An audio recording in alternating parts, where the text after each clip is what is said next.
শনিবার বেলা 10টার পরে জজকোটেতে লোক না ধরে মা গো।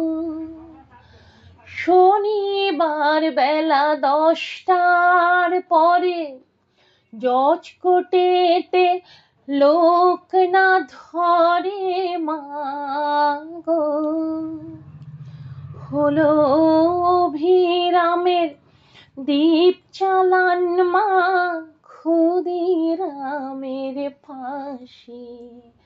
ও মা অভিরামের দীপ চালান মা, ক্ষুদিরামের ফাঁসি।